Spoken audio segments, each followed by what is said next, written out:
So we'll proceed to the keynote now.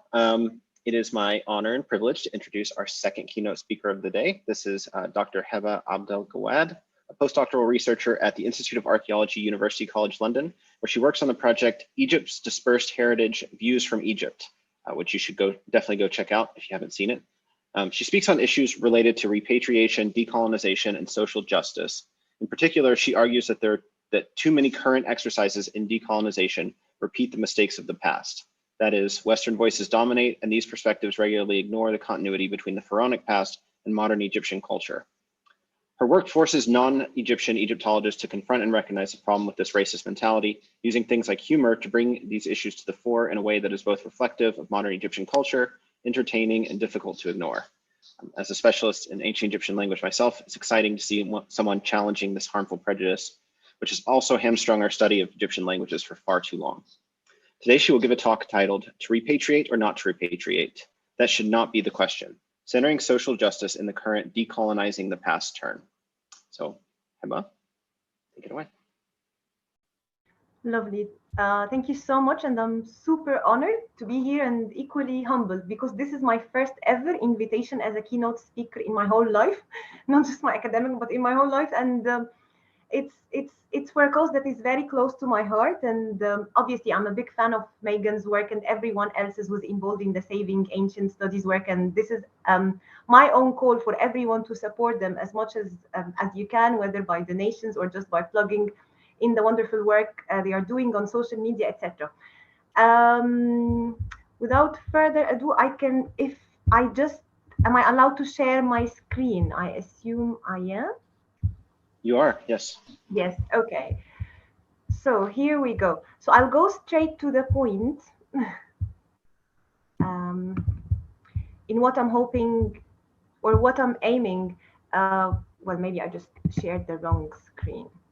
Apologies. We can see your PowerPoint presentation, but in the PowerPoint window. I would open it from somewhere, from another tab. It would work better, so it can flow. Yeah, apologies. Here we go. I've been trying or meaning to listen to the rest of the conference, but I was at work, and given the difference in time, I wasn't able to, but I'm aiming tomorrow to be there for most of the talks, hopefully, well, just tuning in. But I hope that everyone just have had a wonderful time, as the whole program looked extremely fascinating.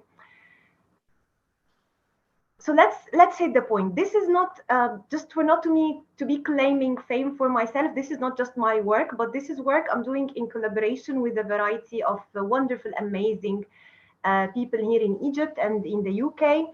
To name just a few, we've got Nasser Jr., the comics artist, and el-Usba, the comic collective in Egypt, Shema Ashur. She's a lecturer in architecture in the Arab Academy for Science and Technology University. Tawasul Community, which is a wonderful community school and community organization that operates in one of the most economically and socially deprived areas in Cairo, called Azbat Khairallah. And last but not least, obviously, Dr. Alice Stevenson, the Associate Professor of Museum Studies at the University College of London, who is my wonderful partner and equally academic mentor in working through the Egypt's Dispersed Heritage Project.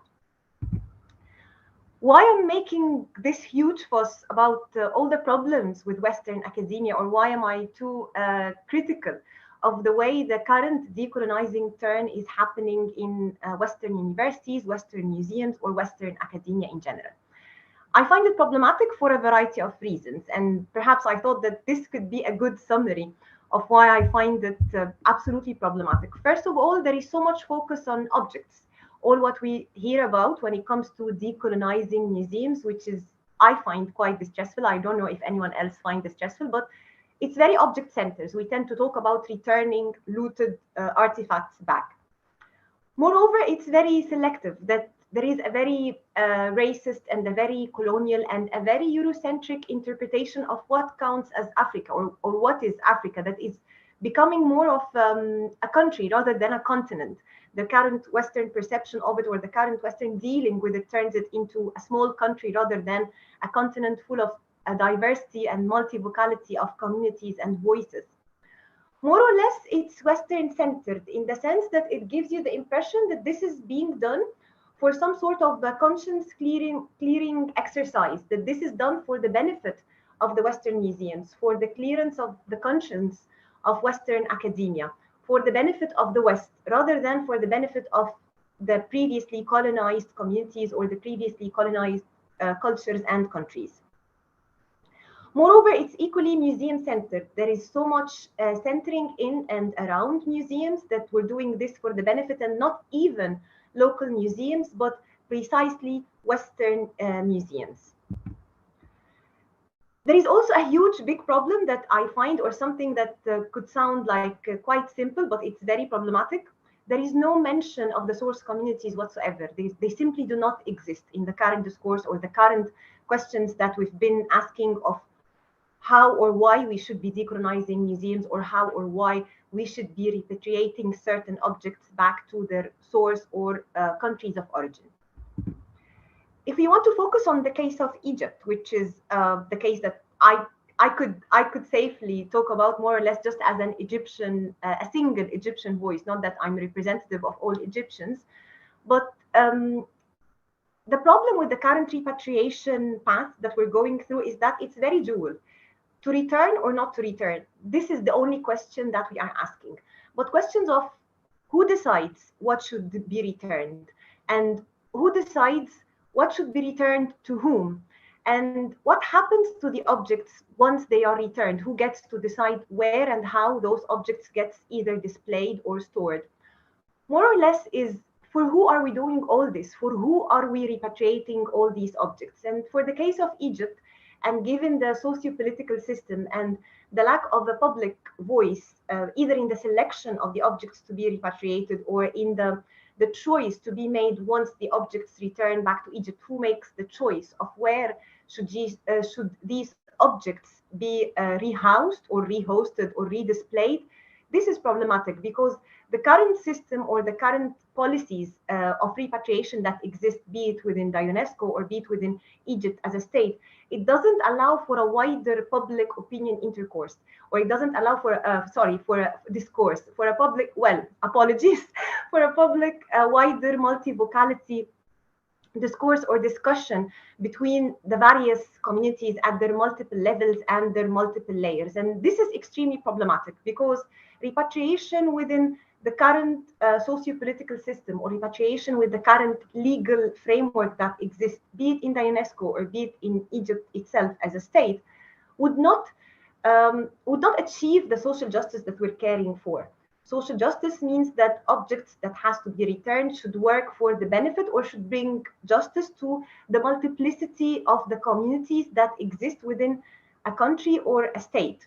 But currently, this would not be achieved. So returning objects now would lead to further political repression and to further disenfranchisement of the Egyptian communities and alienation of the Egyptians from their own heritage and the decision-making that comes with it. The other problem that is the archive. What happens to the archive? We keep on talking about returning objects as if the only colonial act that existed is boots on the ground, extraction of objects from their countries of origin and exporting them to the West. And we totally ignore the racism that existed within such acts of exportation.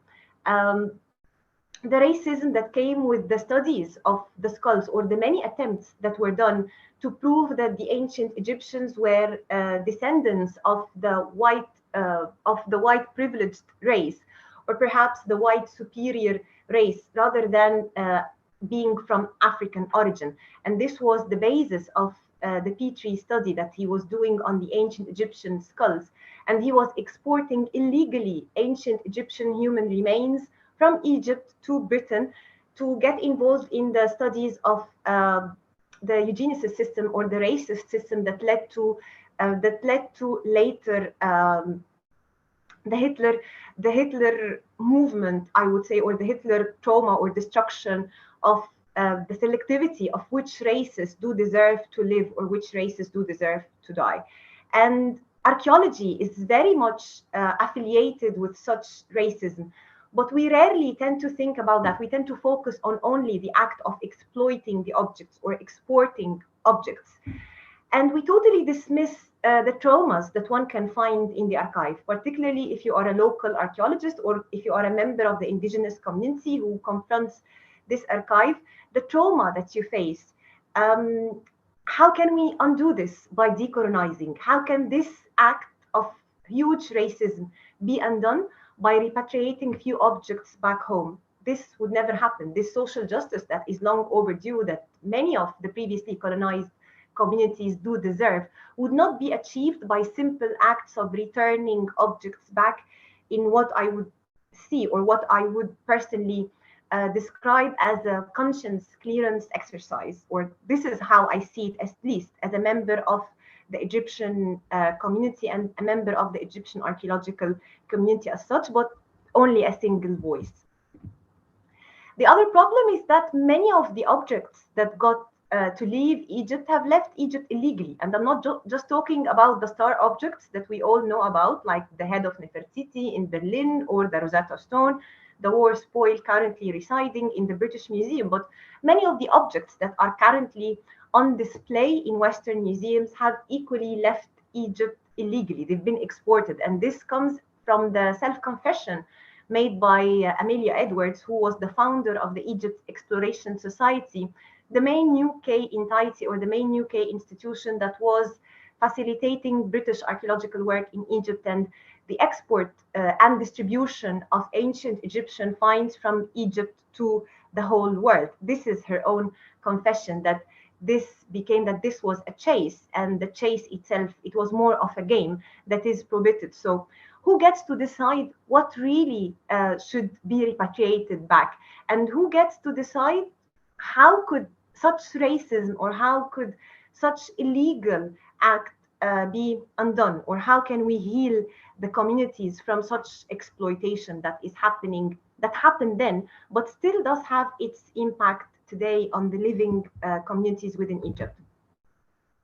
Something else as well, even the way that the human remains have been dealt with, many of the mummies that exist currently, or many of the ancient Egyptian human remains, which is a wording that I would prefer more than mummies, but I used mummies just for the accessibility, which is a shame, because we should acknowledge them as human beings rather than objects. So do forgive me. But many of the Egyptian human remains have equally left Egypt illegally, and they are currently residing either in research institutions or being exhibited in such a disgraceful, shameful type of display where you can get to have a selfie with an ancient Egyptian human being who has been deported from his own country or have been extracted from his or her own country without their own consent, either to leave their country or to have their bodies exposed and on such display. Although we know for sure the teachings that the ancient Egyptians have left us of how a body should be cherished, and how once you are you went through the mummified process, you become divine, and such display would be very disgraceful for the divine status that the ancient Egyptians would have been hoping for. How could all this be undone? How could the human remains that got to be thrown into the sea or into the river Nile because of how smelly some of the explorers have found them in their act of illegally smuggling them out of Egypt, and they had to simply throw them back in the Nile, as Marianne Brocklehurst here does confess herself in her diaries? How could this be healed? How could this be undone? And how could a simple act of returning an object or two make all this settle such a dispute? The other problem that we have, or the other problem that I personally and professionally face, is the very much of a selectivity of a certain definitions of what counts as Africa, who counts as a country of origin, who counts as indigenous. And these are all definitions that remain Western. These are all who gets to set the standards of what counts as an indigenous heritage, or who is an indigenous community, or what is a country of origin, remains very much Eurocentric and remains very much Western, like part of, or a product of the Western colonialism, because, for example, many of the countries in North Africa, most of the countries or all of the countries in North Africa, equally in the Middle East and the Southeast and Asia as well, in the peninsula, the Arab peninsula, they've all been colonized, and many of their objects currently are residing in Western museums illegally. But because of the Western perception of race and the Western perception of what counts as continuity and change, we are not perceived as indigenous. We are not perceived as having connections with our ancient societies. Ancient Egypt as a society is perceived as uncontested or unclaimed due to the Western perception that the current contemporary Egyptians or the modern Egyptians have lost all their links with the ancient Egyptians because of the variety of colonial acts or the variety of cultures, or simply to put it, because of its multi-layered history, that there are so many layers in between us and the ancient Egyptians that makes the West perceive us as disqualified to count as indigenous or to count as a country of origin. This again is quite problematic, and this is again the product of the current decolonizing turn and the problems that come with current Western calls for repatriation and decolonization. Something else is how that, I don't know if what we should be doing should be decolonizing or an act of anti-colonialism. And I was using the example of Lebanon here from a Lebanese academic, and he's actually a Lebanese political historian researcher, who was making fun of how there is suddenly, whenever any problem erupts in Lebanon or in any previously colonized country, there comes the Western expert who has to tell the world what should such country do or act, or what should happen in the process. And we're seeing this happening before our eyes exactly today with the case of Afghanistan, and how there is currently so many Western reporters and so many Western experts giving their sound, quote unquote, sound advice of how or why this is happening, making us believe that the American invasion, which is how I would define it, to Afghanistan was an act of bringing some sort of social justice to it. And let's face it, that was not the case. It was the case of imperial colonialism. But again, the voices of Afghanis are totally lost in the current process, and it's the Western academics and the Western experts leading the decolonizing, or perhaps what should have been an anti-colonial movement, and ignoring the years of activism that the Afghanis themselves and the many lives that have been lost from the Afghani side, and the memories that are now lost forever, that nothing could heal them, and they deserve to be the ones who are at the front stage fighting for their own rights and amplified in the current I don't know even how to call it, in the current crisis in Afghanistan that is quite depressing and absolutely shameful. Where does this take us? How is ancient studies related to all of this? And I wanted to bring this because I thought, first of all, at the request of the organizers, is how I want to make sure that whatever I'm talking about could make us reflect on what can ancient studies do, where should we go from here? With the pandemic and with the many political events that have been happening over the past few months, I would say, with the Black Lives Matter movement, with the Palestine ordeal, with Lebanon, the Lebanese economic crisis and the blast in the harbor, as well as the current problem with Afghanistan, is reflecting on how there is a contribution that ancient studies can make to people's lives. And this is true. And I would like to use the few examples that I've got today from our work to make everyone who's interested in ancient studies, despite the current persistence, I would call it, or the current persistent and very conscious decision of cutting off funding from ancient studies and cutting off fundings from the humanities and the culture sector, while giving more to the medical sector, of course, which is justified, as well as equally buying weaponry, which I'm not sure if it could be equally justified. But we can also contribute to people's lives, and anything that we're producing, even if it's about a culture that has lived 4,000 years ago, that could have an impact on people's lives today, and that can help us bring some sort of social justice to the lives of people today. It wouldn't wipe out all the traumas that has people have gone through. Nothing can, but it could. We could offer them help. We can offer them, not that they are helpless, but we can contribute to their lives in a positive way in whatever needs and whatever interests they might have. So what have we done? Between 2012 and 2017, Dr. Alice Stevenson, from previously the Petrie Museum of Egyptian and Sudanese Archaeology and currently at UCL, she has been leading the Artifacts of Excavation project. This project has been interested in the case of Britain and the role that the UK or the British archaeology has played in the extraction as well as the export of Egyptian finds from Egypt to the world. The case of the UK is very distinctive given the long amount of time that British colonialism have occupied Egypt, and obviously this goes hand in hand with facilitating archaeology and facilitating the exploiting of archaeological and heritage resources as well. It's not just the economy.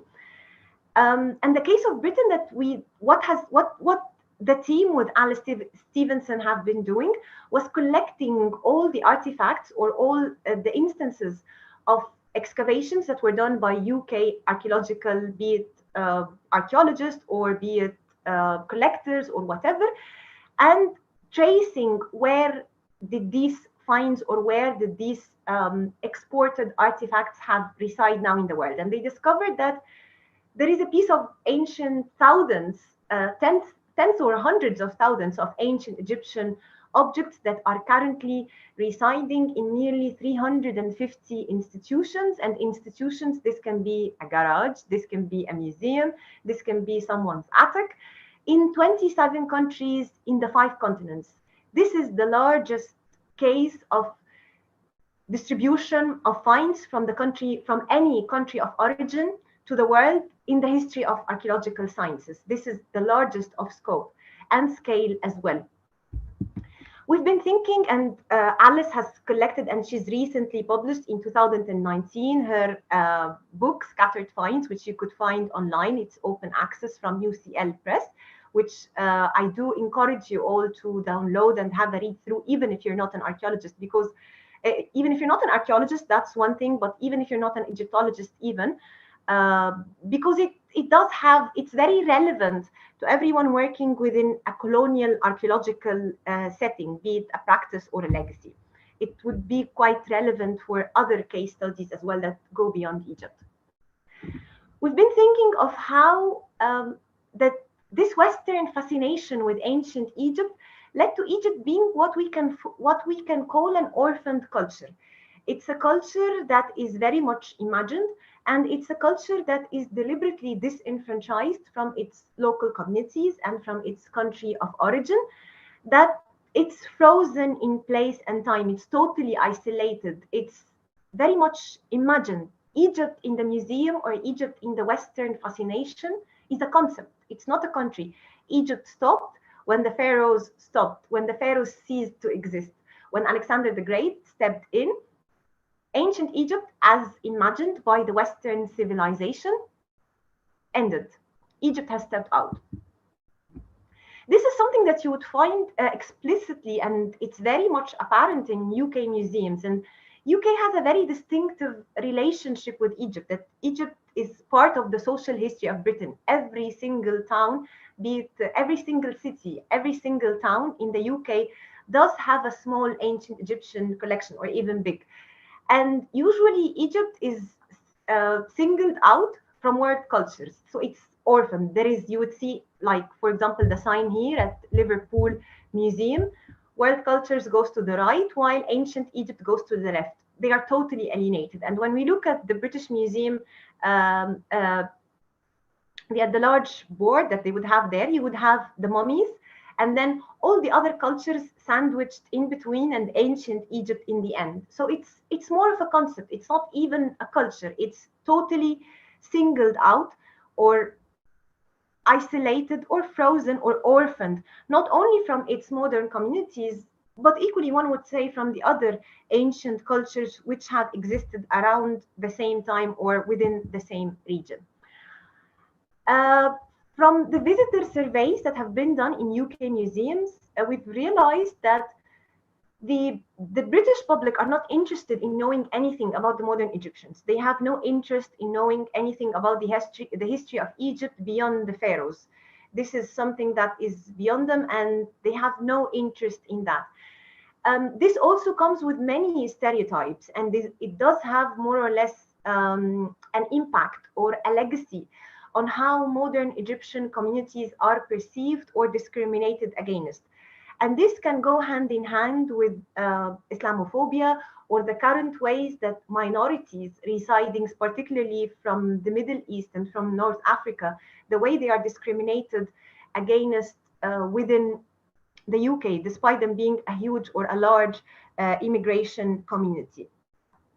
The museum does have this effect on us, on the modern imagination. This is why ancient studies is important. The way we frame certain cultures, be it in a museum display, be it in an accessible video, like the many lovely YouTube videos that Digital Hammurabi tend to offer us. The way we frame such cultures does have an impact on how the audiences, particularly in the Western side of the world, who are a bit alienated from the current modern Middle East, it does frame how they perceive us as modern communities. And it does have an impact on how we are becoming more and more invisible and how we could be politically, culturally, and socially equally repressed or oppressed. This also comes with the fascination with ancient Egyptian artifacts, and this goes hand in hand with the smuggling, with the illicit trafficking of Egyptian heritage. And this Western fascination of many private collectors would have an interest on having, on owning an ancient Egyptian culture. It does come from this very same Western imagined perception. And illicit trafficking or illicit digging, it does have an impact not only in the fact of us losing heritage, not just the local communities, but the world, but equally because of how that there is demand in the West. This means that many locals, and I'm not just justifying the act of looting, looting is looting regardless of the motivation, but many children equally lose their lives in the acts of looting because of how they could fit into very small tunnels that looting gangs, local looting gangs use. And that does have an impact on people's not only memories or heritage, but even practically or tangibly people's lives today. Many lives have been lost, be it children within looting or being the guards who are currently residing outside archaeological sites for protection. There have been more than one case where they've got shot and sadly lost their lives in the process of protecting their local heritage. So it does have an impact, a practical impact on communities today. Even when there is an attempt of bringing a bit of modern Egypt into the museum or any sort of documentary, we tend to see the archaeological sites void of any local communities. There is this frozen image of Egypt, that Egypt is just this place with magnificent, fascinating, frozen monuments. They are frozen in time and place. Nothing has changed. Everything remains extremely static and it's empty. No one is living there. There has been any sort of continuity or any sort of change. This is the same in the many touristic advertisements that even Egypt itself produces to fit into this Western lens, inviting Western tourists to come to visit Egypt. That you would always see there is a very sanitized, very clean image of Egypt that is usually full of iconic monuments, but equally very Western looking or very Western open environment where Egypt has to look as very much inviting to the West as it can and fitting or conforming to the many stereotype or to the perceptions of the West of what counts as an ancient civilization in this magnificent fascination that documentaries tend to sell it to us, or that touristic advertisements sell it to us, eternal Egypt.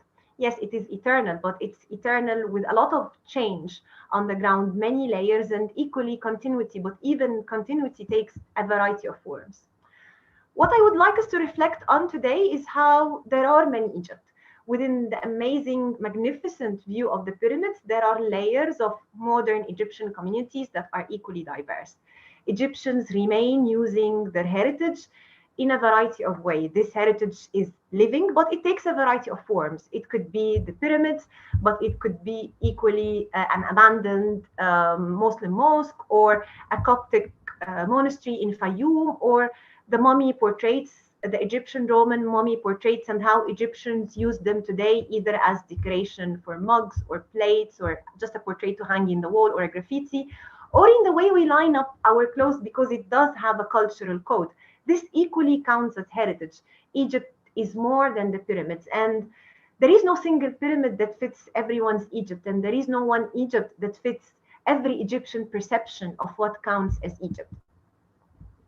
What we try to do in our project is changing the question from should objects return back to their countries of origin or not in the current repatriation debate or in the current decolonizing debate, into how can museum collections, archive, and their colonial history contribute to source communities' life today. How could this be done? There are two ways of doing this: either bringing a little bit of social justice to the communities that are currently both economically, socially, culturally deprived, and on the other hand, equally having some sort of social inclusion, that the Egyptian voices, views, and their validity becomes more and more included within the current process of be it designing, developing ancient studies surrounding Egypt, or even museum displays, as well as in the decision-making process when it comes to repatriation. We face a little bit of a problem, or it's a huge problem, which I would like to put on the table for all of you. Alice Stevenson, the lead of the project, obviously she is a Brit, and I myself, I'm Egyptian, who has lived extensively in the past 12 years in the UK, got my degree from the UK, and we've been offered funding that is from the UK. How can we more or less achieve this, or bring some sort of social justice or social inclusion to the Egyptian communities, but without replicating, once again, the colonial model from which Egyptian archaeology has initiated or has started? In similar situations, usually I would be seen as an Egyptian archaeologist, that I'm a representative of all Egyptian archaeologists, me, a single voice. Whatever I say counts as every other Egyptian archaeologist's opinion or voice, that I could be perceived as a representative of the 100 million Egyptians. So I'm the local who can tick the box of having a local Egyptian voice, which is obviously wrong. Also, there is this perception of having me on board in any project, not me as Heba, but me as a local archaeologist, could make any archaeological project local, equally diverse, as well as ethical, because it does involve a local voice. I'm equally a female, I'm visibly Muslim. So I tick all the right boxes for diversity that Western institutions and Western funding bodies are obsessed with, the tick box. But having me, or even a single group of archaeologists, it doesn't solve the problem. Collaborating solely with local archaeologists doesn't decolonize either a discipline or a practice. Equally, including more in the curricula, including more, let's say, references of from local archaeologists, or like publications or research done by local archaeologists. This doesn't equally solve the problem as such. It's an improvement, but it's not a solution. It can be part of the problem if this is perceived as the only possible solution, or the only course of action that institutions or even researchers like to take in their quest of inclusion, or in bringing social justice to the table. What can we do then? We've done a scoping exercise. I've done a scoping exercise into thinking of how can I decenter the archaeological and heritage expertise from this process?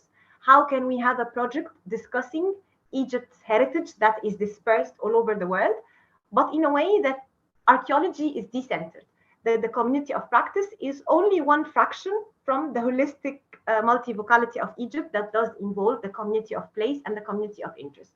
So what we've done is we decided that we would go through a holistic people-centered approach.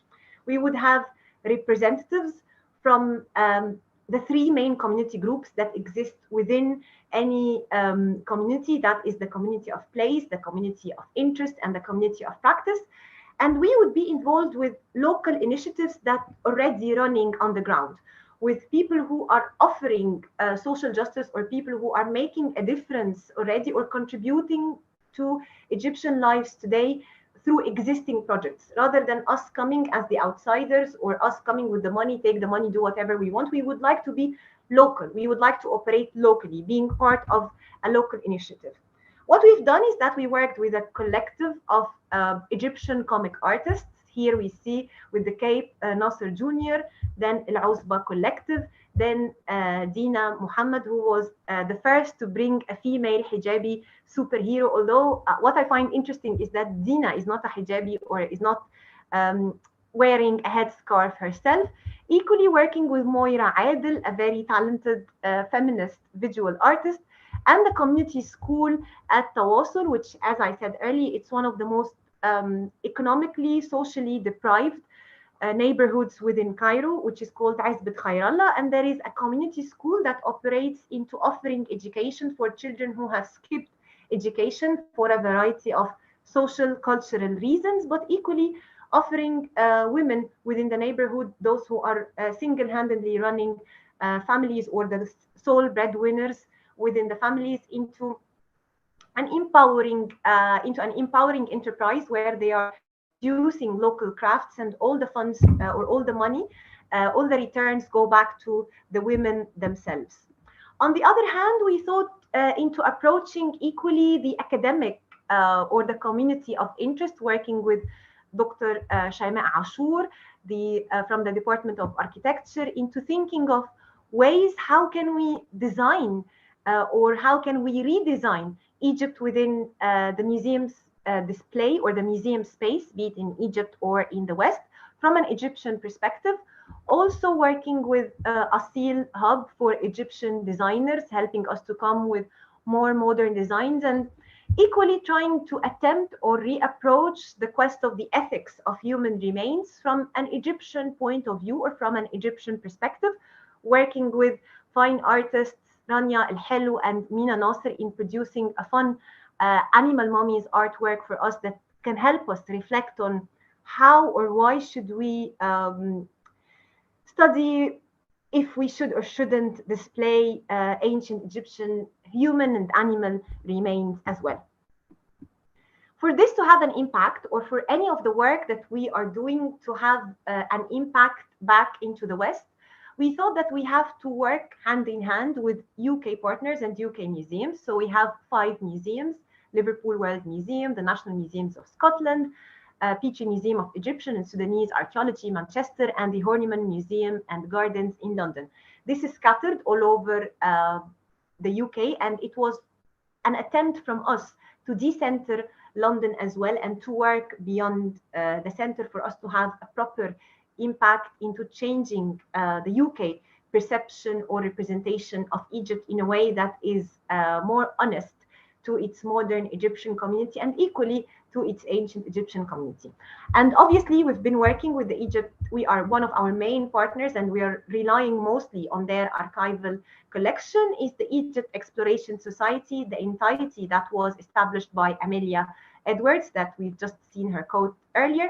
And this is the entity or the institution in charge of all the UK archaeological work within Egypt up till today, founded in 1882. And interestingly, but not, it's not a surprise to know that 1882 was the same year that British troops have entered Egypt and the beginning of official British colonialism in Egypt. And this small symbolism shows us how archaeology and colonialism go very much hand in hand.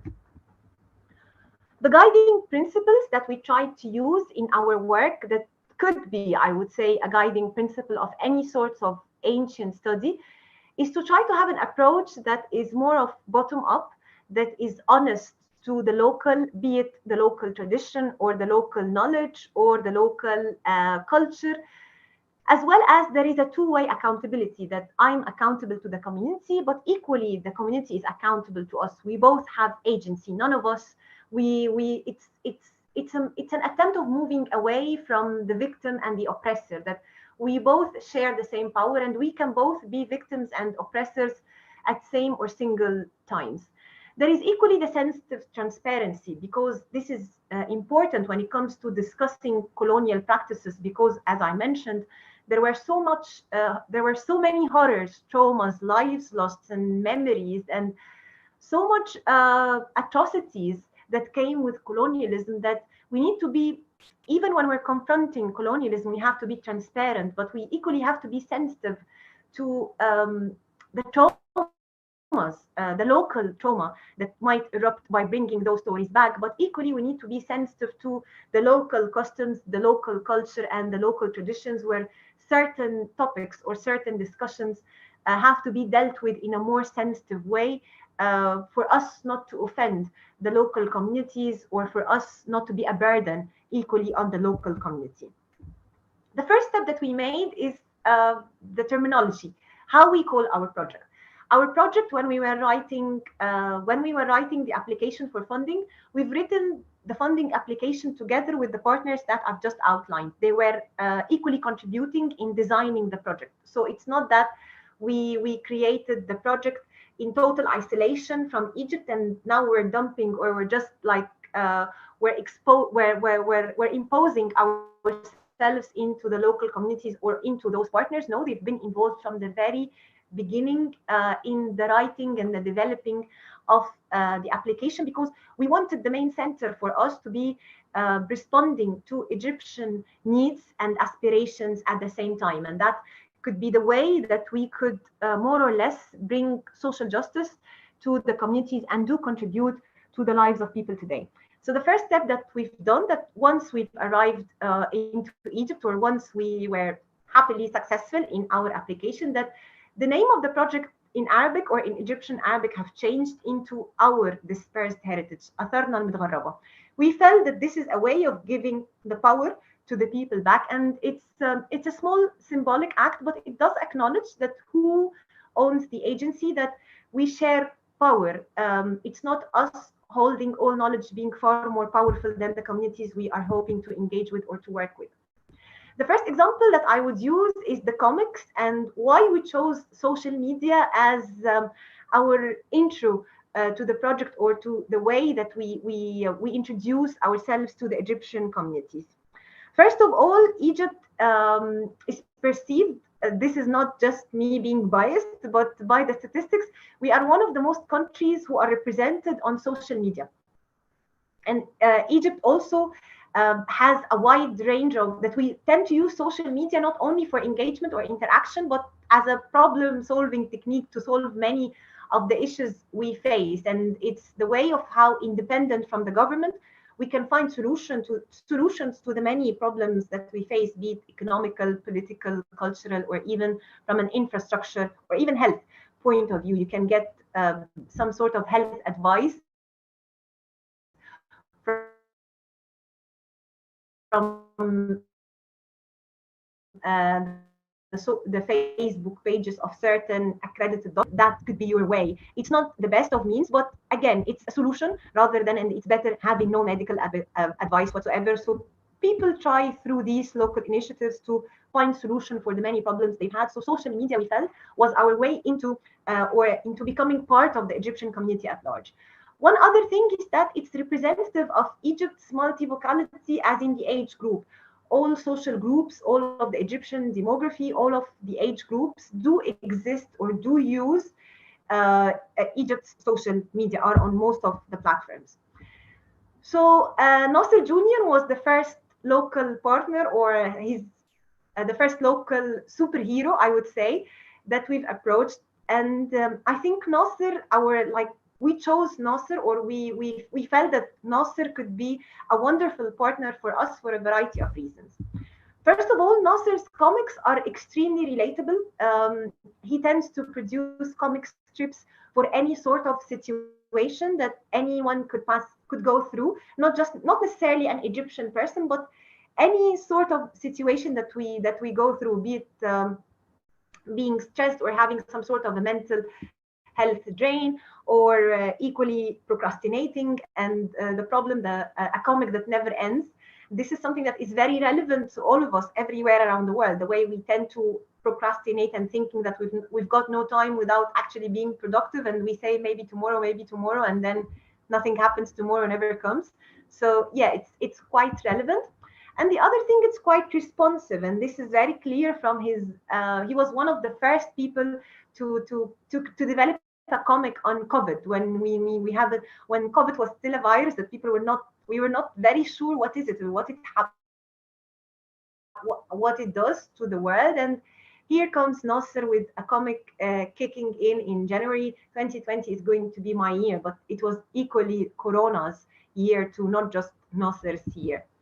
The other thing which fits within our own social justice model is how we can change the way ancient Egypt or Egypt is perceived, moving away from the very Western Eurocentric view that exists today. Nasser has this talent of converting every Egyptian. Here we see this is Lion King, Simba, they are talking, shouting in Egyptian Arabic. Here we see Superman and Batman both sharing their frustrations together in Egyptian Arabic as well, in a very Egyptian situation. Again, the way Batman talks to himself in a very Egyptian humorous manner. We felt he's the perfect choice. He can help us engage with the Egyptians, but equally he falls within the age group that makes 61% of Egypt's population. Egypt is perceived one of the youngest countries in the world, given that 61 of its population are under 40. This doesn't mean that people who are above 40 are not young, in case any of the audiences here with us are above 40. Everyone is young, but it's just the statistics. Again, another Western Eurocentric view that we all need to confront, perhaps, when it comes to what counts as young. Anyway, so we felt that Nasser, he's the man for us. He's the man and the superhero. And he equally, social media is the only platform where he gets to interact with his audiences, or he gets to interact, or he totally operates through social media. This is the main publishing platform that he uses. So it means that he's very much that he understands social media operations very well, particularly in knowing the right tone of bringing a subject and being sensitive for how social media can be the best places to discuss. He's very attuned to the problems. He can always help us bring the right tone, sensitive to the communities. So we started together the series that it's Nasser, Heba, and our Dispersed Heritage comic series, which we used to publish online, either in a bi-weekly or a once a month pattern. We initially attempted to have it bi-weekly, but then with COVID it became difficult, and we felt like we let it be, and we reproduced them when we produced them. But we had in total 12 comics all in all that we wanted to use, that we distributed on social media to discuss a variety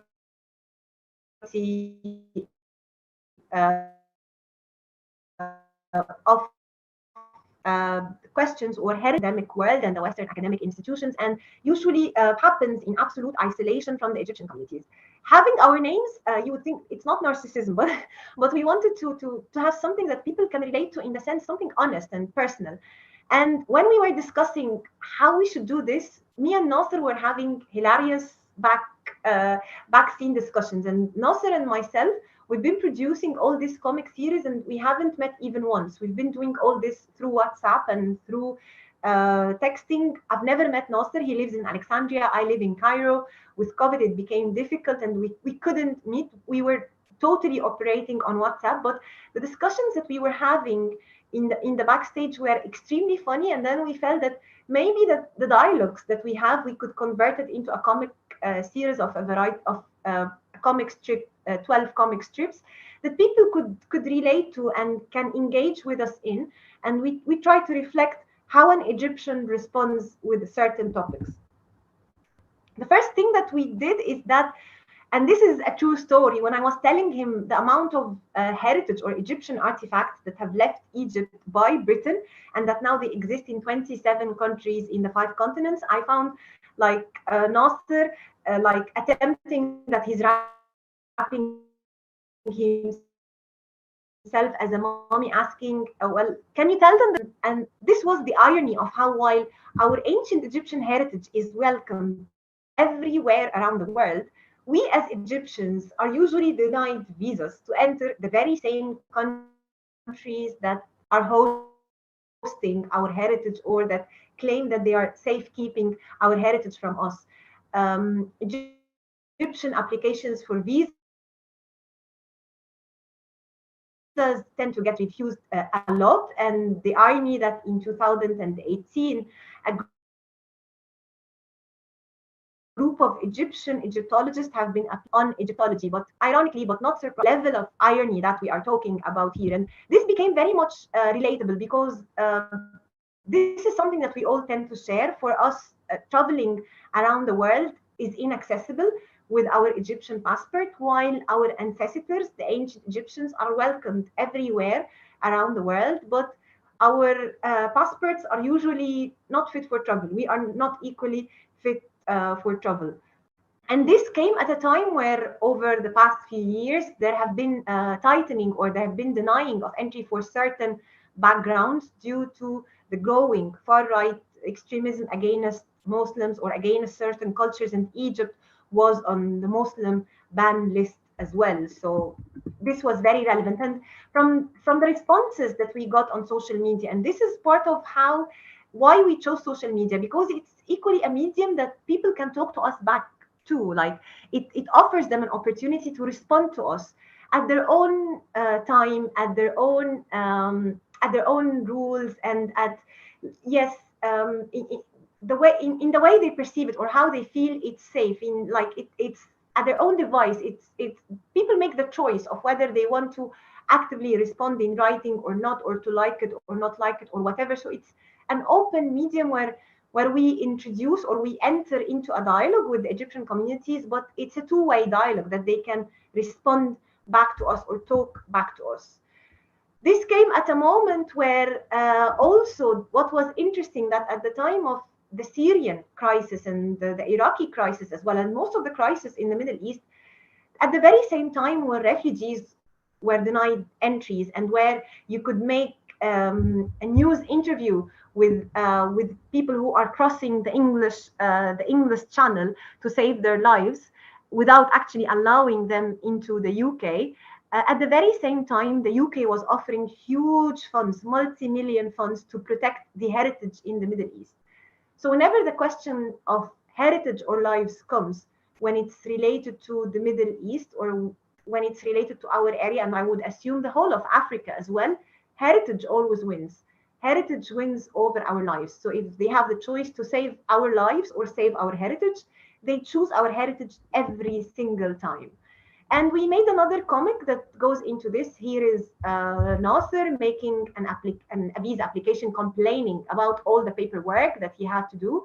But suddenly, once he converted himself into an ancient Egyptian, there comes the embassy employee saying that we found another piece, off to London, let's go.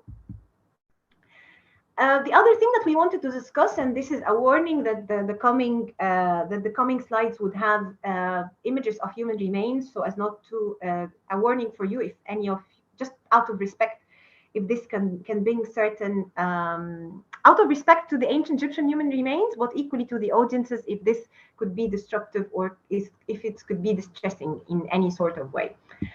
The other thing is how that currently the ethics of displaying human remains, be it Egyptian or of any sort, that is discussed widely in the Western academic world, but rarely are we Egyptians get involved into the discussion. This is again because of the stereotype that ancient Egyptian human remains are uncontested, or they are unclaimed because us, the modern Egyptians, are not perceived as the descendants of the ancient Egyptians, or we are not, by Western standards, let's say, we are not the successors of the ancient Egyptians' predecessors per se.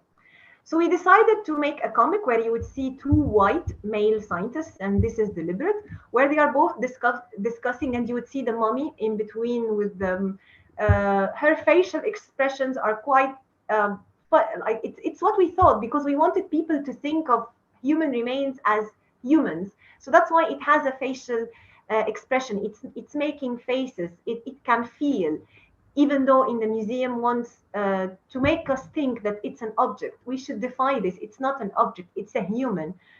And both white male scientists are making these discussions, and me and Nasser standing in the middle, and we are really struggling to be heard. He keeps on saying, can I say something? And I say like, hey bro, can I just say something? And then they decide like, yeah, let's unwrap it. The scientist here in the end saying, oh, let's unwrap it because it's important for research. And the lady there is horrified, but me and Nasser absolutely unheard, totally struggling to be heard. How do we make the comics?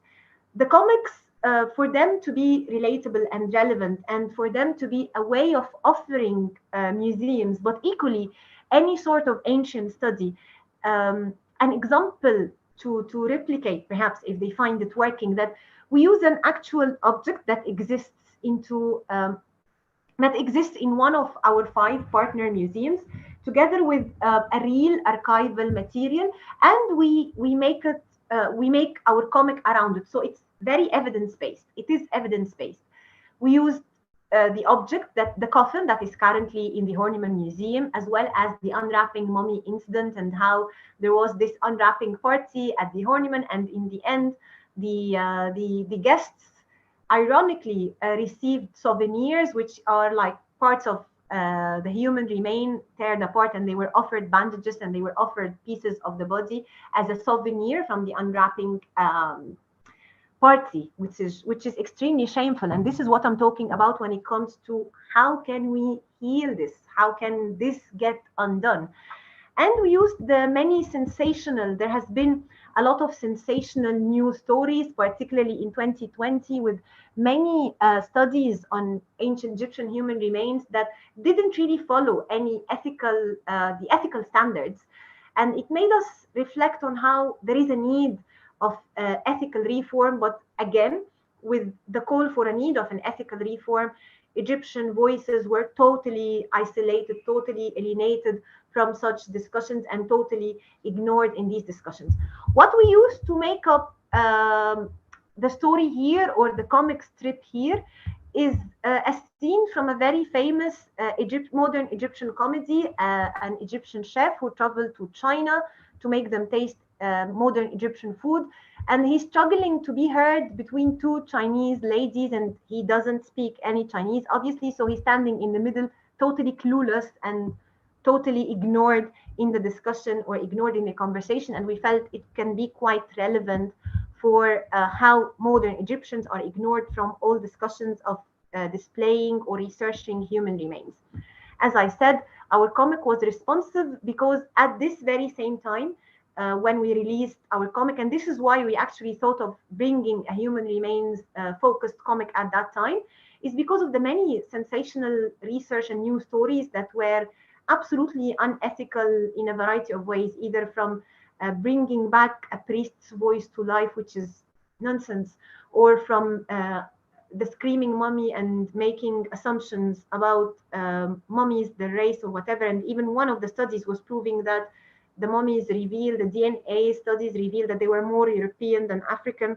But again, as we all know, that it's such an unethical scientific approach that should be abandoned today.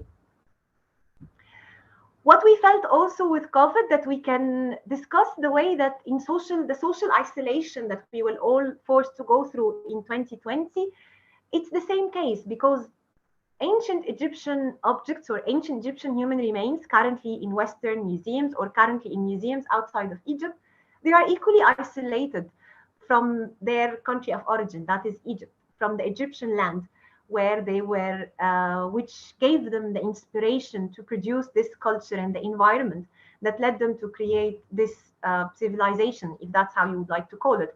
But this very same social isolation with COVID, we felt it could be relatable of how a couple that are currently in Edinburgh in the National Museums of Scotland would have a discussion during COVID of how, like, when would this isolation be over, and I would like to go back to the city, Luxor, to check on my friends. And then his wife telling him, we've been in isolation here from 1857. I don't think we are ever going out of quarantine.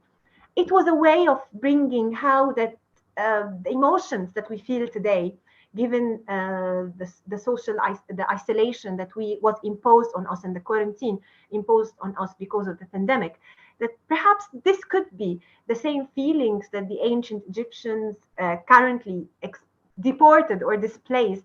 Not deported, they are displaced because they are displaced out of their own, against their own will. They've never been asked whether they want to leave Egypt or not.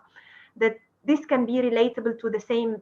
They have emotions as well. It's a way of us helping the people to think of those objects being the product of the lives of the hands of other human beings. These were someone else's possession, and there is so many emotions go with that. It's not only an object that you can have in a glass showcase and admire or meticulously analyze in an ancient study without reflecting on its being as it was once either the product of a human, or it was once someone's ownership or the most dear thing to him or her, but it was once equally a human being when it comes to the human remains.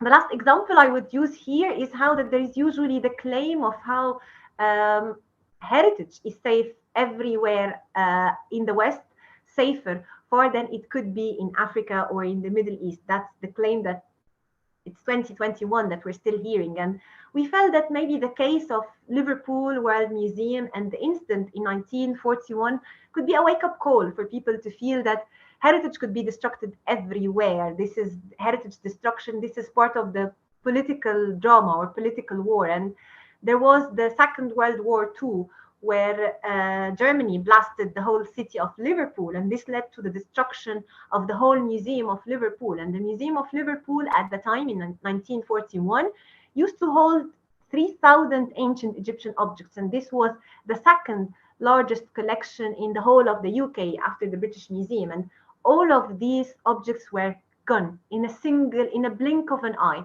The 3,000 objects were absolutely destructed. When we think about it, would they have been far safer in Egypt? Yes, they would have been. Would they have been far safer even if the local community, as usually discriminated against and perceived not very careful of the heritage? Yes, they would have still have been existing today. But this was, again, a call of saying, or it was a reality check, both for Western museums and both for Western claims, but equally for us as locals, as some sort of empowering us with evidence, because this is information that is not shared widely, that wider Egyptians wouldn't know about the case of the destruction of Egyptian heritage in Liverpool Museum. And we felt that this is a piece of evidence that we're giving them to support us in discussions of, pardon, excuse me, in how objects are safer in Egypt as they would be in the UK or anywhere around the world, and destruction can happen everywhere, and even looting happened in museums in the UK, in Germany, and the recent incident of the far right throwing oil on ancient Egyptian remains during COVID. And this didn't happen in Egypt in 2020, but it happened in Berlin. So it again shows how this is out of racist view, and this is out of discrimination against certain communities, not a valid point that heritage is safer in the West rather than anywhere else. These are the images of the Liverpool Blitz, and this is the Liverpool Museum, and this is it after 2 minutes of the Blitz. And as you can see, these are the only two remaining objects of the 3,000 ancient Egyptian objects that were residing or hosted there. Again, this is evidence-based. If you can see, we've used the very same coffin here and the very same bust in making our comic. So everything that we're using is evidence-based in order to offer museums a way or a tool also that currently museums are struggling with how they can discuss or confront colonial practices and legacies with modern communities because of how distressful these discussions can be. And we felt that this is again a humorous, light-hearted way of bringing up those discussions, but it's equally sensitive and at the same time transparent and fulfills the aim that they could go through. Other tangible things is having a podcast that is currently on the list of the Museum Association of the UK as a decolonizing tool that is offered to museums in discussing openly who owns Egyptian heritage. So this is part of the lasting impact that our project can have. Something else that we would have a comic displayed in the permanent display of Manchester Museum and also the belonging gallery that they should open next year. So our comics would be part of the permanent display as in the sense of the modern Egyptian responses to having objects displayed or dispersed all over the world. Again, we've used examples of statues. This is just to show you statues, and this is a statue from Scotland, from the Museum of Edinburgh, to make another comic. It was our highlight. Another lasting impact is that we were behind having the first Egyptian Arabic web page within a UK museum website. That is the National Museums of Scotland, and this is thanks to the persistence and understanding of Margaret Maitland, the ancient Egypt or the world culture, the senior curator for world cultures, and that involves ancient Egyptian collections. So we've got a web page that is dedicated to our project. But interestingly, it's not just in Arabic, in classical Arabic, but it's in Egyptian Arabic, as we perceive Egyptian Arabic as heritage that we have today, terminologies that get changed and the language changes, that it goes through it as a dialect that is representative of the way the Egyptians perceive and represent themselves. And this is the first incident of having a web page related to an ancient Egyptian collection within a Western museum in Egyptian Arabic or in Arabic in totally. And we are very grateful for the National Museums of Scotland for their partnership and their understanding and openness for offering us this opportunity.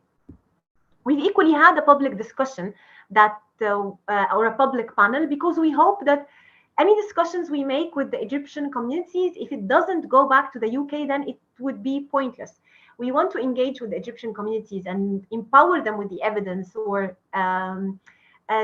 get into a dialogue with them. But we equally want these voices to be amplified back in the UK. We want these voices to be used as a source of inspiration for museum work in the UK, and they can be in a reciprocal dialogue with the UK public. So we've held a public panel discussion, which was very well attended by members of the visitors of Edinburgh Museum, that was led by BBC presenter and radio broadcaster Samira Ahmed, again, who is has special interest, who is a person of color herself, and she's interested in ancient Egypt and in the decolonizing dialogue, and she has brilliantly chaired our panel discussion.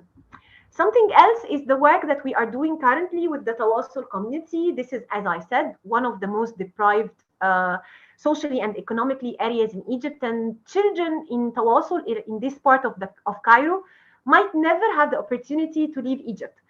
Either for economically wise, and even if they had the money, they would never be granted the visa. And we felt that we can bring Egypt that is in the UK back to them. So we do sessions with the Tawassul community where we offer, here are our curators, Margaret Maitland from Edinburgh Museum, Alice Stevenson, the PI, and my wonderful partner in the Egypt's First Heritage Project, Carl Graves from the Egypt Exploration Society, Stephanie from the Egypt Exploration Society, Lucy from the Horniman, and we had Ashley Cook from Liverpool, Campbell Price from Manchester Museum, and Anna Garnett from the Petrie Museum of Egyptian and Sudanese Archaeology. All of them We had a 2-hour discussion with the community school where even Lucy was standing live outside of the Tower Bridge in London because she wanted to truly take the community back to London and to offer them something in return, even if it's symbolic. And that does have a contribution to their lives from the sense of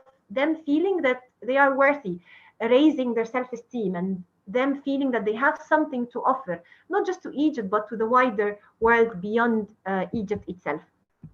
The final contribution we had is how we wanted to work equally with the academic community here, but not necessarily the Egyptological or the archaeological, but from the architecture point of view. Something that usually gets dismissed in the decolonial lens is the design. How do we design museums? How do we design the space where we would display ancient artifacts coming from previously colonized communities? For example, the white walls that we see in museums. This is not very Egyptian. This doesn't make you feel like you are being taken back to Egypt, whether the ancient or the modern. It looks more like empire trophy display. And we felt that design itself should equally be decolonized. And this is something that gets hugely dismissed. So we worked with the group of students into having a module within the master's degree offered by the Arab Academy for Science, Technology, and Maritime Transport with the College of Engineering and Technology, that we, for a whole semester, that we were discussing the Egypt's dispersed heritage. And in the end, the product of the module would be for the students to produce a variety of designs of a museum from their perspective. What sort of Egyptian heritage they would like on display, and how would this display space look like? And the results were extremely creative. Here we are in discussions, and we try to be as socially distant as possible, but we were allowed to have a face-to-face interaction in Egypt at the time, at the end of last year, despite COVID. So we've been following regulations as well. And the results were really impressive. The various booklets that we have, the various museums, we had a museum for Egyptian food, we had a museum for Egyptian TV series, we had a museum for Egyptian music. They introduced to us a museum for a particular square that has an ancient Egyptian colossal statue of Ramses, and it does have it means it has a lot of we can relate to this square very much as Egyptians, because it has witnessed a lot of modern political changes. So we had a museum for that. So it was very creative, and this should be published on our website, which we will be launching by the end of this month, hopefully, inshallah. And we would make sure that we share it with the Saving Ancient Studies Collective as well as Digital Hammurabi, so they can advertise it for you and for everyone online. Another impact is how we got to display our project in the Egyptian Archaeology magazine for the Egypt Exploration Society, asking the questions of who owns ancient Egypt. That was quite a bold move, and it stirred a lot of discussions online and a lot of discussions between the membership, and hopefully it's a step toward decolonizing, or perhaps an anti-colonial Egypt Exploration Society future membership and future activities, where we equally had in the centerfold 2 of our comics, so the readers could tear them up and just stick them into any wall. And we offered English translation for people to relate to, and this will be a recurrent. So if you would like to become a member of the Egypt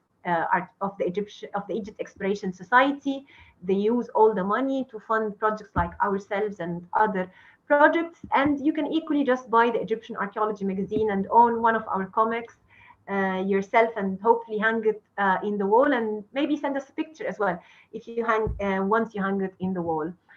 The other thing is the recent publication that we had, and this is not it's a shameful or a shameless brag. No, it's not a brag, but it's the whole idea of our project is to enter into a dialogue. So this is our most recent one of our most recent publications from the Journal of Social Archaeology, and it's open access, and we are very keen on making every publication or every resource or output that we produce openly available to audiences all over the world, particularly in Egypt and in the UK. So please do download it, have a read, and send us any feedback or any questions you might have. And in the end, here is Alice and her lovely son Dylan joining us in Nasser, Heba, Alice, and our dispersed heritage, as well as our social media handles for anyone who would be interested in getting further in touch with us or sending us any feedback or any questions, which we would be happily respond to. And thank you so much for having me. Thank you very much, Dr. Abd-el-Gawad. Unfortunately, we're running a little bit over time, so we'll have to direct all questions to you on Twitter, but they just got your Twitter handle. So anybody who is watching on YouTube, please direct your questions there.